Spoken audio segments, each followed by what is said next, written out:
वेदमा 3वटा ब्रह्म बताइएको छ, के हुन् त?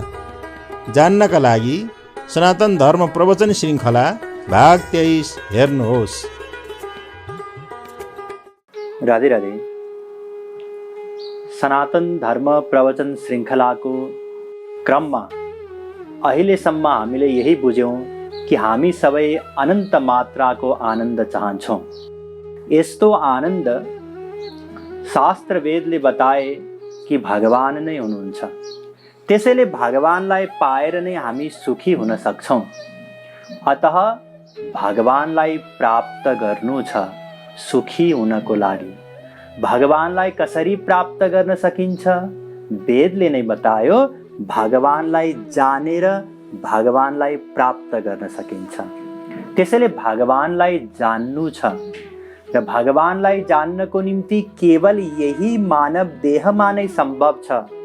त्यसैले हामी सबैलाई यस्तो अवसर प्राप्त छ, यो मानव देह रूपी जुन अवसरको निम्ति स्वर्गका देवी देवता समेत भगवानसँग प्रार्थना गर्दछन् तैपनि पाउन सक्दैनन्। त्यस्तो अनमोल मानव देह पाएर तुरुन्तै भगवानलाई जान्न प्रयत्न गर्नुपर्छ।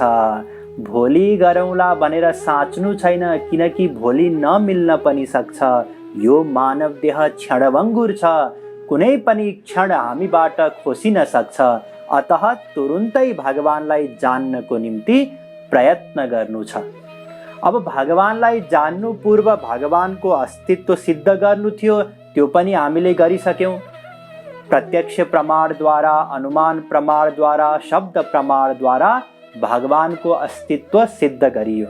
त्यसपछि हामीले भगवानको परिभाषा के हो त्यसको बारेमा चर्चा गर्यौँ र त्यस क्रममा यही बताइयो कि जो सृष्टिकर्ता हुनुहुन्छ, जो सबै कारणको पनि कारण हुनुहुन्छ, जो आनन्द हुनुहुन्छ, जो एक भएर पनि अनन्त स्वरूपहरू धारण गर्नुहुन्छ, जो सर्वव्यापी हुनुहुन्छ, जो सर्वोच्च शक्ति हुनुहुन्छ, जसका अनन्त शक्तिहरू छन्, जो अद्वय ज्ञान तत्व हुनुहुन्छ, वहाँ भगवान श्री कृष्ण हुनुहुन्छ।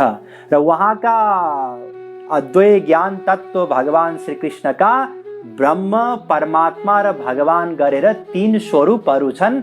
यसको बारेमा पनि हामीले चर्चा गर्यौँ। र ब्रह्म यस्तो स्वरूप हो जुन निर्गुण निराकार स्वरूप हो। हामीले चर्चा गरिसकेका थियौँ नि भगवानको परिभाषाको क्रममा।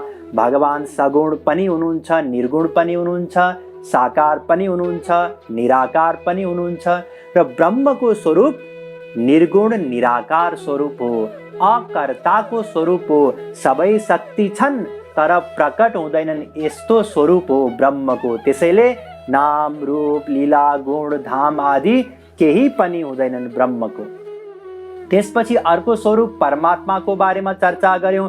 न्यायकर्ताको स्वरूप, अनन्त शक्तिहरू प्रकट हुन्छन्, त्यसैले अनन्त नाम, अनन्त रूप, अनन्त गुण हुन्छन्, तर लीला परिकर रहित हुनुहुन्छ परमात्मा। त्यसै गरी भगवानको अर्को स्वरूपको बारेमा पनि चर्चा गर्यौँ श्रीकृष्णको। त्यो स्वरूप हो भगवान वाला स्वरूप। भगवानको स्वरूपमा कृपा कर्ता हुनुहुन्छ, अनन्त नाम, अनन्त रूप, अनन्त गुण, साथमा अनन्त लीला र परिकरहरू हुन्छन्, नित्य विहार गर्नुहुन्छ। यस्तो स्वरूपलाई भगवान भनिन्छ। ध्यान दिनुहोस्, यी 3वटा अलग अलग स्वरूप हुन्, 3वटा अलग अलग भगवान होइनन्। जसरी पानीको 3वटा अलग अलग स्वरूप हुन्छ, एउटा बरफ, एउटा पानी, एउटा बाफ। तत्त्व त एउटै तत्त्व हो, पानीको तत्त्व होइन र? पानी उमाल्दाखेरि पानी हुन्छ एउटा, एउटा पानी माथि बाफ हामी देख्न सक्छौँ, अर्को सर्वत्र ओसको रूपमा पानी हुन्छ, सर्वव्यापी, त्यसलाई हामी देख्न सक्दैनौँ। त्यसैले यसरी पानीको अलग अलग रूप भए तापनि वस्तुतः पानी एउटै हो। ब्रह्म, परमात्मा, भगवान अलग अलग स्वरूप भए तापनि वस्तुतः भगवान एक हुनुहुन्छ, श्रीकृष्ण हुनुहुन्छ। अस्तु, अब हामी भगवानको परिभाषाकै क्रममा अर्को एउटा शङ्काको पनि समाधान गर्नेछौँ। यहाँसम्म हामीले एक भगवान हुनुहुन्छ, उहाँको ब्रह्म, परमात्मा र भगवानवाला स्वरूप हुनुहुन्छ भनेर बुझ्यौँ। तर शास्त्रमा 3 ब्रह्म बताइएको छ। एतज्ज्ञेयं नित्यमेवात्म संस्थं नातः परं वेदितव्यं हि किंचित् भोक्ता भोग्यं प्रेरितारं च मत्वा सर्वं प्रोक्तं त्रिविधं ब्रह्ममेतत् श्वेताश्वतरोपनिषद 1:12। इस प्रकार ले तीनोटा ब्रह्म बताइयो, भोक्ता ब्रह्म, भोग्य ब्रह्म र प्रेरक ब्रह्म। अघिसम्म हामीले एक ब्रह्म हुन्छ, एउटा भगवान हुनुहुन्छ भनेर, त्यही भगवानको अनन्त स्वरूप हुनुहुन्छ भनेर जानेका थियौँ, वेदले बताएको थियो। तर यही वेदले तीनवटा ब्रह्म हुन्छन्, एउटा भोक्ता ब्रह्म, एउटा भोग्य ब्रह्म र अर्को प्रेरक ब्रह्म भनेर बतायो। कसलाई भोक्ता ब्रह्म भन्ने, कसलाई भोग्य ब्रह्म भन्ने, कसलाई प्रेरक ब्रह्म भन्ने, यी तीनवटा अलग अलग ब्रह्म हुन् कि के हो त? किन ब्रह्म भनियो? यी सबै विषय पनि बुझ्नु छ। हेर्नुहोस्, यहाँहरूलाई यही बताइएको थियो, भगवान श्रीकृष्णका अनन्त शक्तिहरू हुन्छन्। कृष्णेर अनन्त शक्ति ताते तीन प्रधान, चित शक्ति, माया शक्ति, जीव शक्ति नाम। अंतरंगा बहिरंगा तटस्था कही जा रे, अंतरंगा स्वरूप शक्ति सवार ऊपरे। चैतन्य चरितामृत। यहाँ यही बताइयो कि श्री कृष्ण का अनंत शक्तिहरू छन्, ती मध्ये तीनवटा प्रमुख छन् र ती तीनवटा हुन् चित शक्ति, जीव शक्ति, माया शक्ति। ध्यान दिनुहोस्, जुन यो चित शक्ति हो, यो चित शक्तिलाई पराशक्ति पनि भनिन्छ। वेदव्यासजीले पराशक्ति भन्नुभएको छ। विष्णु शक्ति परा प्रोक्ता क्षेत्रज्ञाख्या तथा परा अविद्या कर्म संज्ञान्या तृतीया शक्ति ऋष्यते। विष्णु पुराण 6:7-61। यहाँ वेदव्यासजीले पराशक्ति भन्नुभएको छ अथवा चित शक्ति। यो यस्तो शक्ति हो जुन भगवान श्रीकृष्ण भन्दा पनि श्रेष्ठ छ। ध्यान दिनुहोस्, भगवान श्रीकृष्ण पनि यो शक्तिको अन्डरमा हुनुहुन्छ। यसको बारेमा पछि चर्चा गरौँला कुनै बेला। अहिले यही बुझ्नुस् कि एउटा चित शक्ति हुन्छ, सबैभन्दा श्रेष्ठ शक्ति। स्वरूप शक्ति पनि भनिन्छ यसलाई। किन स्वरूप शक्ति भनिन्छ? किनकि यो भगवानको स्वरूप भित्र रहन्छ, त्यसैले अन्तरङ्गा शक्ति पनि भनिन्छ। यो स्वरूप शक्ति पराशक्ति हो, श्रेष्ठ शक्ति हो र यही स्वरूप शक्ति विशिष्ट ब्रह्मकै अंशहरूलाई स्वांश भनिन्छ। भगवानका जति पनि स्वरूपहरू छन् सबै स्वरूप शक्ति विशिष्ट ब्रह्मका अंशहरू हुन्। र ध्यान दिनुहोस्, ती सबै स्वरूपहरू जुन स्वांश हुनुहुन्छ, स्वरूप शक्तिको नियामक हुनुहुन्छ। स्वरूप शक्तिको अधीनमा होइन, नियामक हुनुहुन्छ, गवर्न गर्नुहुन्छ, शासन गर्नुहुन्छ। र ती अनन्त स्वरूपहरू सबै भगवान वाला स्वरूप हुन्। भगवान वाला स्वरूप भन्नाले भगवानका जति पनि गुणहरू छन्, ऐश्वर्यस्य समग्रस्य धर्मस्य यशः श्रेय, यी ऐश्वर्य, धर्म, यश, श्री, यी सबै अनन्त मात्रामा षडैश्वर्य भनिन्छ। ऐश्वर्यस्य समग्रस्य धर्मस्य यशः श्रेय ज्ञान वैराग्य योश्चैव षण्डां भग इति रणा। विष्णु पुराण 6:5-74। यसमा वेदव्यासजीले यही बताउनु भएको छ कि जसमा यी 6वटा शक्तिहरू अनन्त मात्रामा हुन्छन् उसलाई भगवान भनिन्छ। यी सबै शक्तिहरू स्वांशमा रहन्छन्, त्यसैले भगवानका स्वांशहरू जति सबै भगवान हुन् अथवा स्वरूप शक्ति विशिष्ट ब्रह्मका स्वांशहरू सबै भगवान हुनुहुन्छ, भगवत स्वरूप हुनुहुन्छ। र हामी पनि ब्रह्मका अंश हौँ, तर स्वांश होइनौँ, विभिन्न अंश हौँ। विभिन्न अंश भन्नाले स्वांश स्वरूप शक्ति विशिष्ट ब्रह्मका अंश हुन्। विभिन्न अंश हामी जीव, जीव शक्ति विशिष्ट ब्रह्मका अंश हौँ। र यस्ता विभिन्नांश अथवा जीवात्माहरू पनि दुई प्रकारका हुन्छन्। दुई प्रकारका कुन कुन हुन्? एउटा यस्ता जीवहरू पनि छन् जो नित्य सिद्ध छन्। नित्य सिद्ध भन्नाले कहिल्यै पनि मायाको अन्डरमा आएनन्, उनीहरूलाई नित्य सिद्ध भनिन्छ। र अर्को हामी जस्ता जीव जो अनादि मायाबद्ध। ध्यान दिनुहोस्, नित्य सिद्ध पहिलो प्रकार जो कहिले पनि मायाको अन्डरमा आएनन् र हामी अनादिकालदेखि मायाबद्ध यो दोस्रो प्रकार। र यदि हामी भगवानको शरणमा गयौँ भने हामी पनि मायाबाट मुक्त हुन सक्छौँ। त्यसैले हामी यो जति पनि विभिन्नांशहरू छन् यी सबै जीव शक्ति विशिष्ट ब्रह्मका अंश हुन्। स्वरूप शक्ति विशिष्ट ब्रह्मका अंश सबै स्वरूप शक्तिका गभर्नर भगवान हुनुहुन्छ। जसरी अमृत र अमृतको एउटा थोपामा कुनै पनि भेद छैन नि, त्यसै गरी स्वरूप शक्ति विशिष्ट ब्रह्म र उहाँका स्वांशहरूमा कुनै पनि भेद छैन। तर हामी जीवात्मा जीव शक्ति विशिष्ट ब्रह्मका अंश भएको कारणले गर्दा हामीसँग त्यो स्वरूप शक्तिवाला पावर छैन। त्यसैले हामी के छौँ, हामी अनादि बहिर्मुख भएको कारणले गर्दा हामी मायाबद्ध छौँ। र अर्को बहिरङ्गा शक्ति, जुन हामीले तीनटा शक्तिको कुरा गरेका थियौँ नि, अन्तरङ्गा शक्ति, तटस्था शक्ति र बहिरङ्गा शक्ति। बहिरङ्गा शक्तिलाई वेद व्यासजीले अपरा शक्ति भन्नुभएको छ। र यो बहिरङ्गा शक्तिलाई यसकारण बहिरङ्गा भनियो किनकि यो श्रीकृष्ण भित्र रहन सक्दैन, बाहिर रहन्छ। यो न त श्रीकृष्ण भित्र जान सक्छ, न उहाँको नाम रूप लीला गुण धाम भित्र जान सक्छ। त्यसैले यसलाई बहिरङ्गा शक्ति भनियो। यही बहिरङ्गा शक्ति विशिष्ट ब्रह्मको अंश माया हो, अनन्त कोटि ब्रह्माण्ड हो। त्यसैले माया शक्ति, अपरा शक्ति, अर्को जीव शक्ति, तटस्था शक्ति विशिष्ट ब्रह्मको अंश, अर्को भगवान स्वांशहरू सबै स्वरूप शक्ति विशिष्ट ब्रह्मका अंशहरू हुन्। तर ध्यान दिनुहोस्, यहाँ अंशको अर्थ टुक्रा होइन। यहाँ जहाँ पनि अंश अंश अंश अंश भनियो यसको मतलब टुक्रा होइन। जब आत्माको नै टुक्रा हुन सक्दैन भने भगवानको टुक्रा हुन सक्दैन। भगवान त पूर्णमदः पूर्णमिदं पूर्णात् पूर्णमुदच्यते पूर्णस्य पूर्णमादाय पूर्णमेवावशिष्यते। बृहदारण्यकोपनिषद 5:1:1 वेद भन्दछ भगवान यस्तो पूर्ण हुनुहुन्छ कि उहाँबाट पूर्ण निकाल्यो भने पनि पूर्ण रहन्छ। यस्तो हुनुहुन्छ भगवान, उहाँको टुक्रा हुन सक्दैन।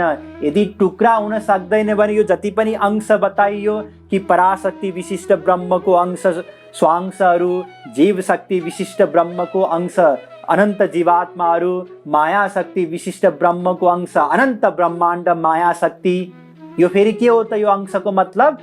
यसको उत्तर दिनुभयो जीव गोस्वामीजी महाराजले। उहाँ भन्नुहुन्छ शक्तित्वे नैवांशत्वं व्यञ्जयति, परमात्मा सन्दर्भको 39औं सूत्र। त्यहाँ उहाँले बताउनु भयो अंशको मतलब हो शक्ति। भगवानको जीव शक्ति विशिष्ट ब्रह्मको शक्ति हो जीवात्मा श्रीकृष्णको। त्यसै गरी पराशक्ति विशिष्ट ब्रह्मको शक्ति हो जति पनि स्वांशहरू। त्यसै गरी बहिरङ्गा शक्ति विशिष्ट ब्रह्मको, माया शक्ति विशिष्ट ब्रह्मको शक्ति हो माया शक्ति। इस प्रकारले अंशको मतलब हो शक्ति। अब ध्यान दिनुस्, म यसको निष्कर्ष बताउन जाँदैछु। भगवान श्रीकृष्णका 3 शक्तिहरू छन् प्रमुख। पराशक्ति विशिष्ट ब्रह्मको अंश स्वांशहरू, माया शक्ति विशिष्ट ब्रह्मको अंश अनन्त ब्रह्माण्ड र जीव शक्ति विशिष्ट ब्रह्मको अंश अनन्त जीवहरू। यी 3वटालाई नै वेदमा बताइयो। एउटालाई भोक्ता ब्रह्म, अर्कोलाई भोग्य ब्रह्म र अर्कोलाई प्रेरक ब्रह्म। भोक्ता ब्रह्म भन्नाले जीवात्मा। किनकि जीवात्मासँग जुन 5वटा इन्द्रियहरू छन् ती इन्द्रियहरूले विषयको निरन्तर भोग गर्दछन्। के को निम्ति? सुखको निम्ति, सुख मिल्ला भनेर। र यस प्रकारले निरन्तर भोग गर्ने हुनाले जीवात्मालाई भोक्ता ब्रह्म भनियो। त्यसै गरी के को भोग गर्छन् त इन्द्रियहरूले भन्दा विषयहरूको भोग गर्छन्। र 5 प्रकारका इन्द्रियहरूलाई अनन्त विषयहरू छन् भोग गर्नको निम्ति ब्रह्माण्डमा। त्यसैले भोग्य ब्रह्म भन्नाले माया संसार ब्रह्माण्ड र प्रेरक ब्रह्म भन्नाले जसको प्रेरणाले भोक्ता ब्रह्म र भोग्य ब्रह्मको अस्तित्व रहन्छ, कार्य गर्दछन्, वहाँ भगवान प्रेरक ब्रह्म हुनुहुन्छ। र ब्रह्म यो तीनैवटालाई यसकारण बताइयो कि तीनैवटा ब्रह्मका अंश हुन्।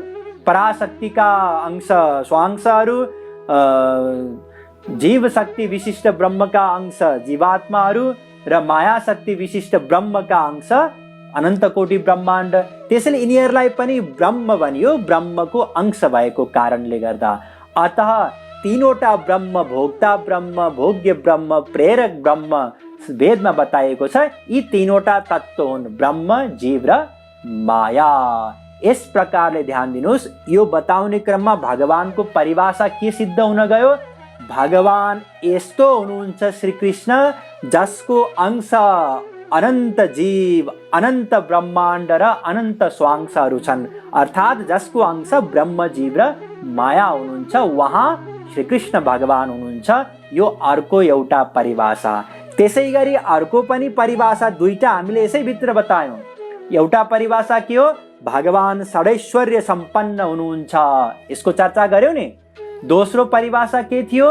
दोस्रो परिभाषा भगवान पूर्ण हुनुहुन्छ, पूर्णतम हुनुहुन्छ।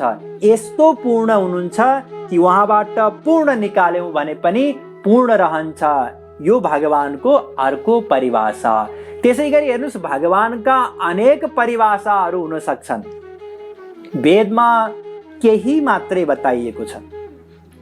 जस्तै एउटा परिभाषा यो हुन सक्छ कि जो वेदकृत, वेदविद र वेदवेद्य हुनुहुन्छ, वहाँ भगवान हुनुहुन्छ।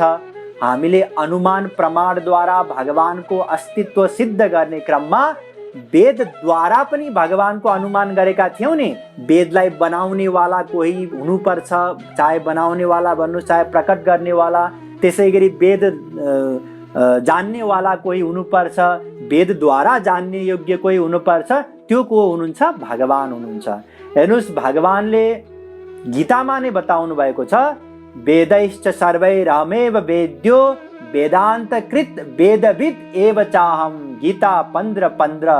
अर्थात् भगवान श्रीकृष्ण भन्नुहुन्छ, म नै वेद प्रकट गर्नेवाला हुँ र केवल म नै, यहाँ केवल एव शब्द आएको छ, केवल म नै वेदलाई जान्दछु र केवल म नै वेदद्वारा जान्न योग्य छु।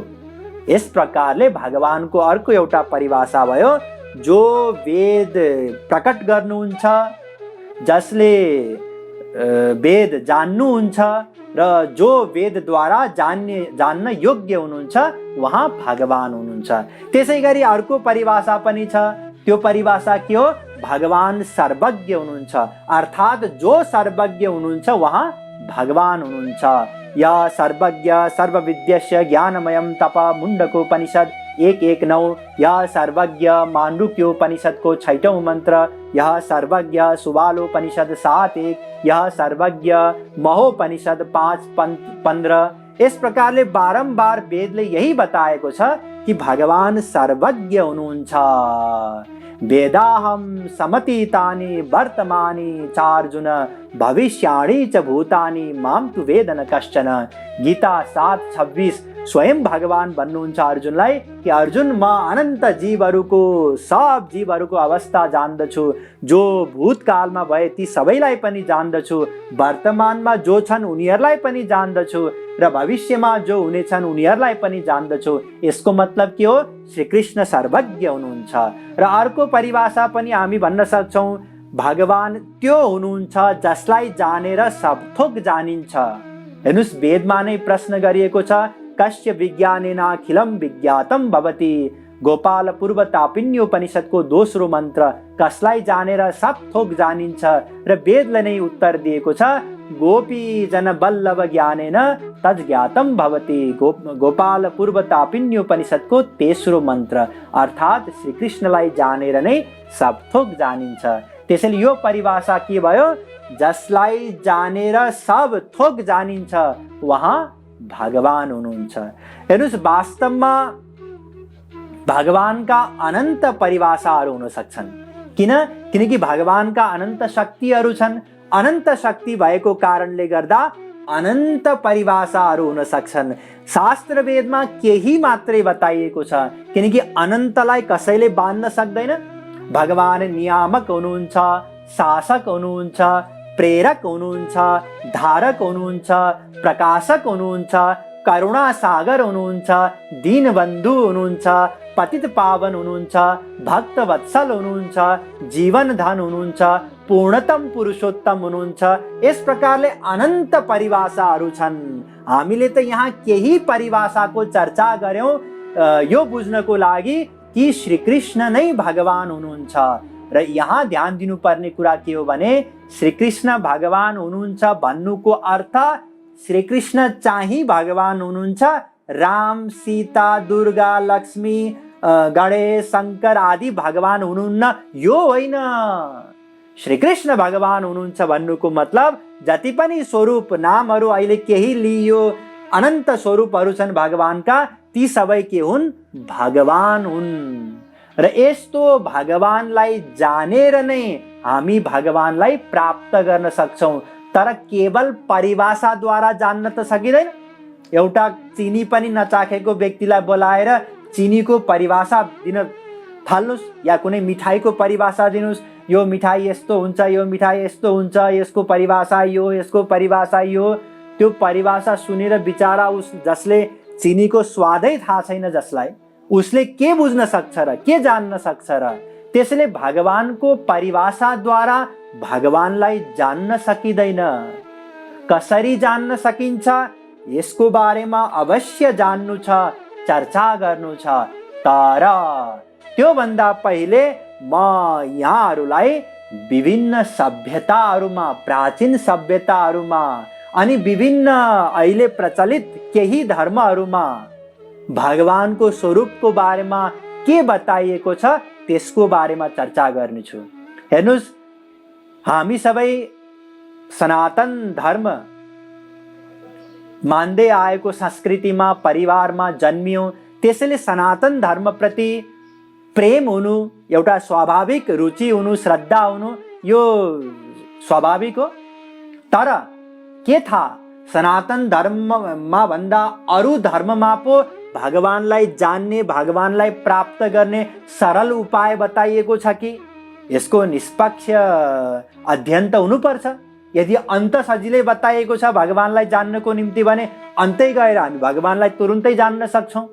त्यसैले अरू सबै धर्मको, अरू सबै विभिन्न प्राचीन सभ्यतामा के कति गर्थे, भगवानको स्वरूप के थियो, उनीहरूले के बुझेका थिए, त्यहाँ कुनै मार्ग छ कि छैन भगवानलाई जान्नको निम्ति, प्राप्त गर्नको निम्ति सहज सरल मार्ग, यसको बारेमा जान्नु छ। यसपछि के हुन्छ? दुईटा लाभ हुन्छ। पहिलो त निश्चयमा पुग्छौं हामी, यही सही रहेछ, अन्त कहीँ खोज्न जानु पर्दैन। दोस्रो, यी सबै जानेपछि फेरि हाम्रो सनातन धर्मप्रतिको श्रद्धा अझै बढ्छ। ओहो, हाम्रो सनातन धर्ममा त यस्तो बताइएको छ, यति श्रेष्ठ रहेछ। त्यसैले यसको बारेमा जान्नु छ र यी विभिन्न सभ्यताहरूमा र अहिलेको प्रचलनमा रहेका केही धर्महरूमा भगवत स्वरूपको बारेमा के कस्तो वर्णन गरिएको छ, भगवानलाई जान्नको लागि, भगवानलाई प्राप्त गर्नको लागि के उपायहरू बताइएका छन्, यसको बारेमा चर्चा गर्दै त्यसपछि फेरि हामी भगवानलाई कसरी जान्न सकिन्छ त्यसको बारेमा चर्चा गर्नेछौँ। तर आज होइन, अर्को पटक। जय श्री राधे।